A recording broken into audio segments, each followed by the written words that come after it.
Well, I'll be giving a short analysis, a brief explanation on the poem The Lamb by William Blake, who is also one of the most influential and artistic literary genius of English literature. So, before getting into the poem, let me give a brief biography on the author, the poet, that is William Blake. So, William Blake was born on November 28, 1757. He was an English poet, painter, visionary, and engraver. Unfortunately, he was unrecognized during his lifetime, but since his death, he has become known as one of the greatest artistic and literary geniuses of the 18th to 19th centuries. Blake only attended school for a few years, managing to learn, read, and write before he left at the age of 10. He was educated by his mother for the rest of his childhood, and his literary masterpieces include his illustrated collection of poems such as Songs of Innocence and Songs of Experience, poetic sketches, etc. And looking at his literary career, his famous poems include The Lamp, The Dagger, A Poison Tree, The Sick Rose, London, The Chimney Sweepers, etc. William Blake, he was one of the most remarkable poets among the precursors of the Romantic Revival in English literature. When we take a quick look at the realm of English literature, the 18th century was dominated by reason. Neoclassical and Augustan literature was highly satiric, realistic, and was chiefly the expression of urban culture. Towards the end of the 18th century, there appeared a strong reaction against neoclassical inclinations in the corpus of thinking and literature, with the rise of new philosophies and principles of cognitive study. So, 18th century spirit restrained the free flow of poetic lyricism in literature or the imagination. As a response to it, late 18th century poets felt a strong urge for the Romantic revival that would respond in giving birth to a new aesthetic mode of imaginative sensibility. And these poets are generally referred to as the transitional poets or the precursors of the Romanticism. And some of the say important or famous transitional poets include Bishop Percy, Thomas Gray, Oliver Goldsmith, William Cowper, Robert Burns, Dr. Samuel Johnson, William Blake, William Collins, etc. So, like specifically focusing on William Blake, with William Blake, we move across the threshold into the realm of romantic movement in English literature, and he was one of the earliest English poets who raised voice in favor of the call for return to nature. He had the vision of a mystic and artistry of a painter, and through his works, whether be it painting or poetry, Blake acted as a liberator of the human spirit and the imagination. He appreciated the unsophisticated feelings of ordinary men, and he was a man to reflect on the short and simple annals of the poor and the downtrodden. So, now coming back to the poem, that is The Lamb. The Lamb, it is a romantic lyric poem which is included in his collection of poems, The Songs of Innocence, which was published in the year 1789. And William Blake's poem The Lamb has been regarded as one of the great lyrics of English literature. Later, in 1794, Blake published Songs of Innocence and Experience, which is an illustrated collection of poems showing the two contrary states of the human soul, and here in this collection, it contained a slightly rearranged version of Songs of Innocence, which was published in the year 1789 with the addition of Songs of Experience.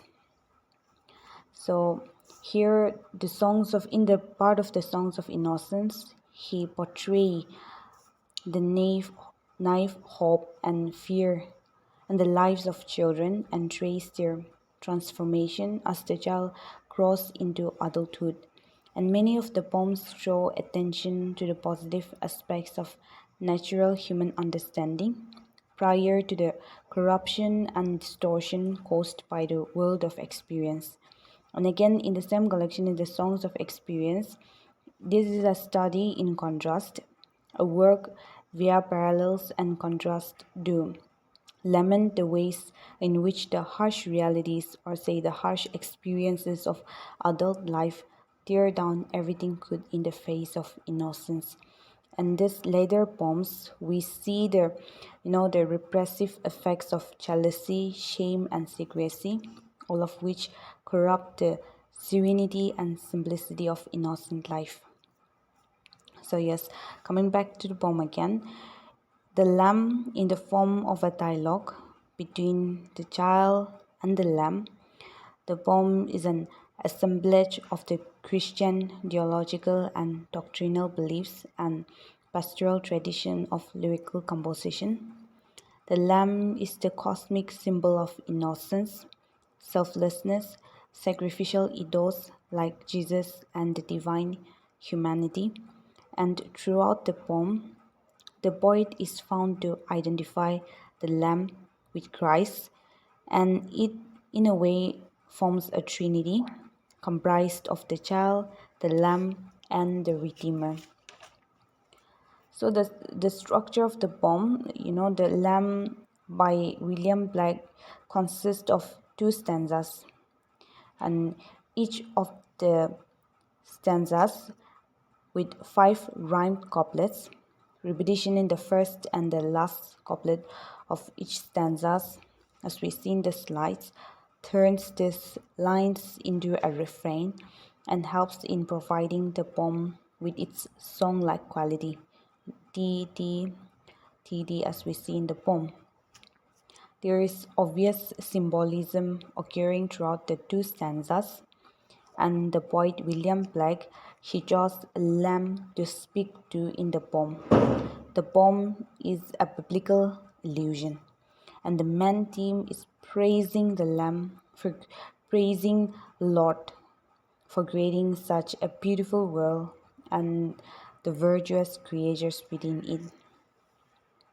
So when we look at the first stanza of 10 lines by William Blake, The Lamb, we see the child, who is supposed to be speaking to the lamb, gives a brief description of the little animal as he sees it.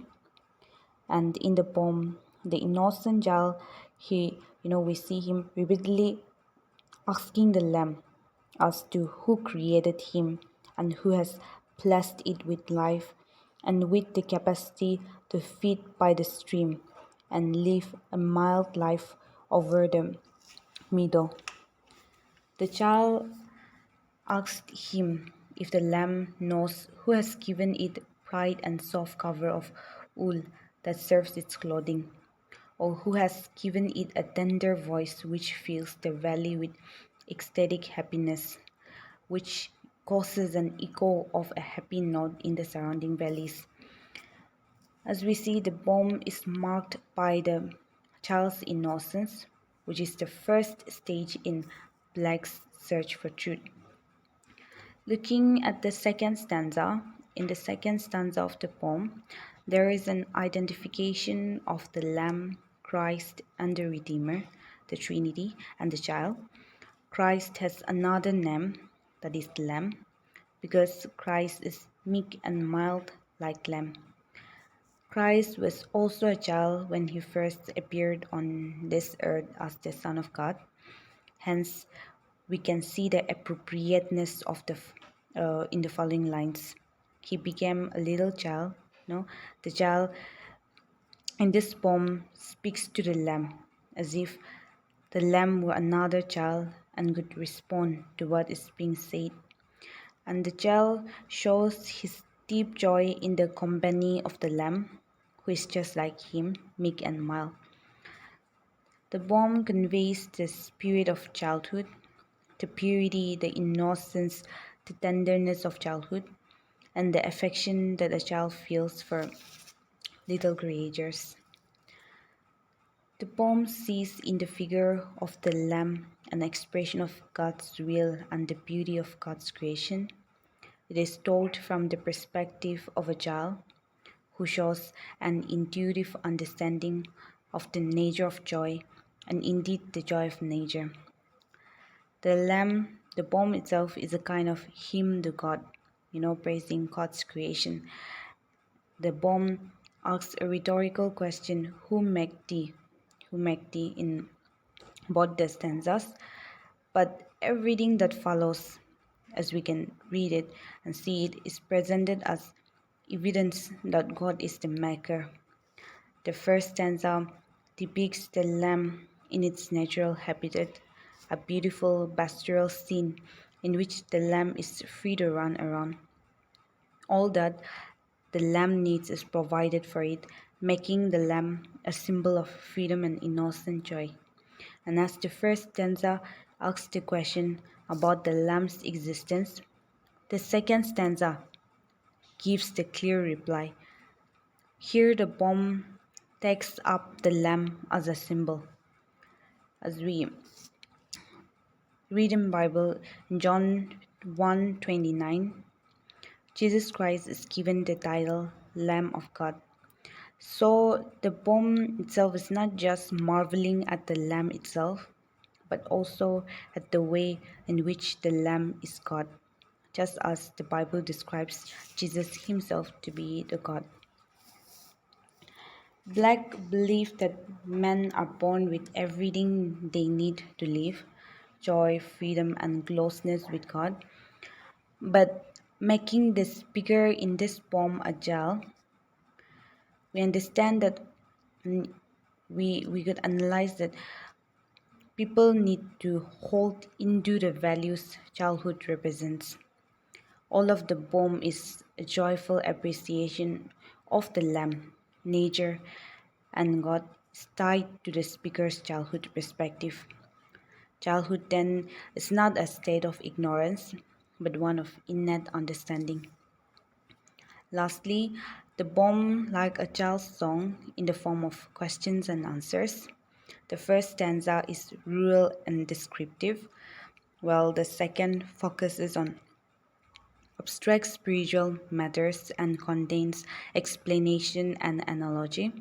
The question in the poem, who made thee, is an underlying theme, a simple one, and yet the child is also tapping into the deep and timeless questions that all human beings have about their own origins and nature of creation. And the child's answer itself, however, reveals his confidence in his simple Christian faith and his innocent acceptance.